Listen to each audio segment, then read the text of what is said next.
Hello fellow cinephiles, my name is Christina and welcome to another Let's Get Reels movie review. Today is Classic Movie Thursdays here on my channel, my version of Throwback Thursdays.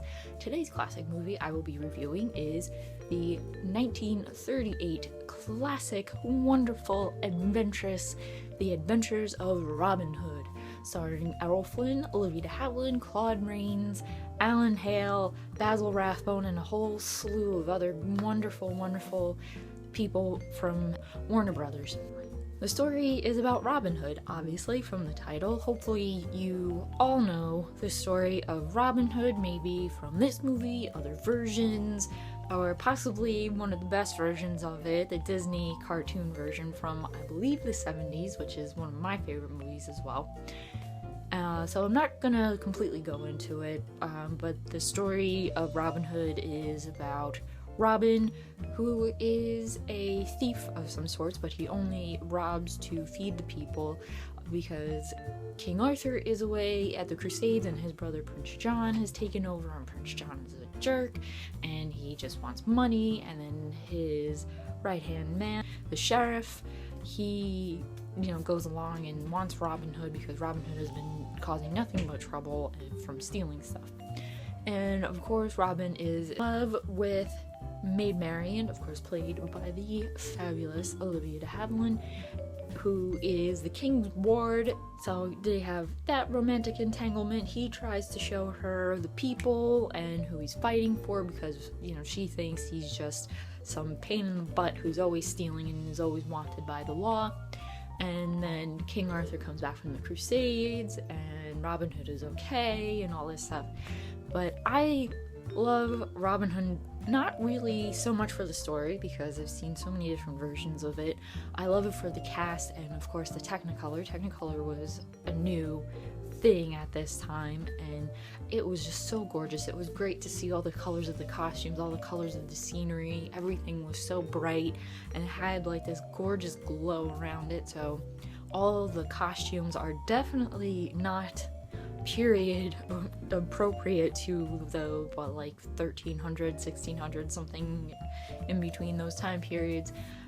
But they were just so great to look at. They were so creative, and all the costumes were created by Milo Anderson, who costumed a lot of movies over at Warner Brothers. I loved seeing Olivia De Havilland's costumes. She wore a lot of headpieces. There was only one scene where she didn't have a headpiece and you actually saw her hair, but most of the time it was just these beautiful, gorgeous headpieces, and it showed off her cheeks. As I mentioned, I really love the cast of this movie. I adore Olivia De Havilland. I think she is one of the greatest actresses to have ever appeared on screen. She was just so talented.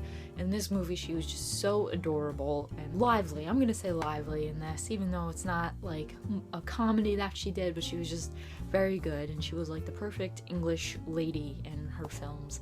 I'm going to give you a little inside information here. In the 50s, 60s, sometime in those 2 decades, my grandpa's brother was stationed overseas. He was overseas in peacetime, and at a canteen somewhere, Olivia De Havilland was making an appearance, and she sat down with my uncle and just talked to him. She just started the conversation, and she actually told my uncle that of all the actors that she worked with, she despised working with Errol Flynn.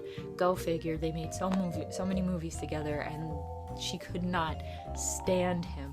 So I hate to break your hearts, Olivia fans, that Olivia De Havilland just did not like working with him. I'm actually not too surprised by that.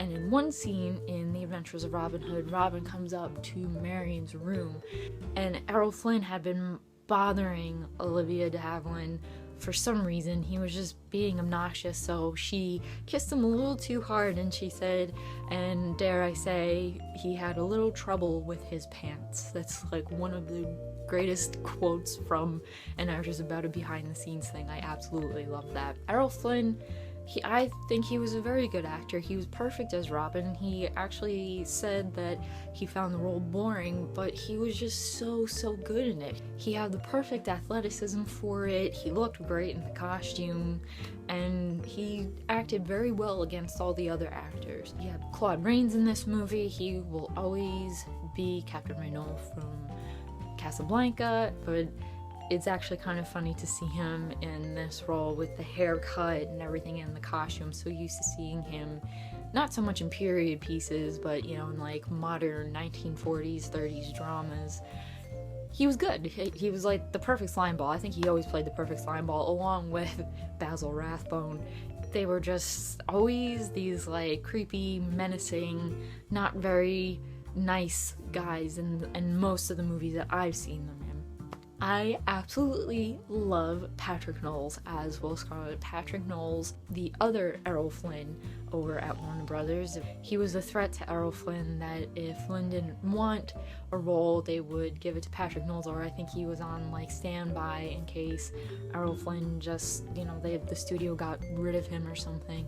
So that was kind of interesting to see them together, and they do look a lot alike, and Patrick Knowles is always a delight to see in movies, and I love seeing him in the red color that he wears, and kind of seem very light and airy in this movie as well. Alan Hale plays Little John, and I'm mentioning him because not only was he fantastic in the role of Little John, but he had previously played it in 1922 in the Douglas Fairbanks version, the silent version, and then quite a number of years after this Robin Hood, he again played Little John, so he played this character 3 times throughout his career, which I think is pretty cool. He just kept playing a character, not over and over, but quite a few times, and he's best known for this Little John out of all the other ones. Michael Curtiz directed this film. It was originally, I believe, started by William Kiley. Both of the directors are excellent. I love any movies that they make. Michael Curtiz is one of my absolute favorite directors. Of course, he went on to direct Casablanca a few years later. I love their sense of capturing adventure. They really, at least for Curtiz, I've seen some William Kiley movies, but not too many. Michael Curtiz was just always in the action. Even in his dramas that he directed, he was always right there, right in the middle of everything, and I really felt with this movie that he really got it. He got into all the good fun, all the adventure that Robin Hood got on, and then he was really good at just getting little nuances of the characters, and it was just fun. His direction is very fun, and it goes along perfectly well with the adventure of the story. I hope you liked my review of The Adventures of Robin Hood. If you like this review in any way, give it a thumbs up, leave a comment down below if you have seen this so we can further discuss it, and if you have any movie suggestions for Classic Movie Thursdays, please also leave those in the comments. I would like to know what you would like to see me review. And don't forget to hit that subscribe button for future classic movie reviews and other movie reviews. As always, keep watching movies and stay absolutely fabulous.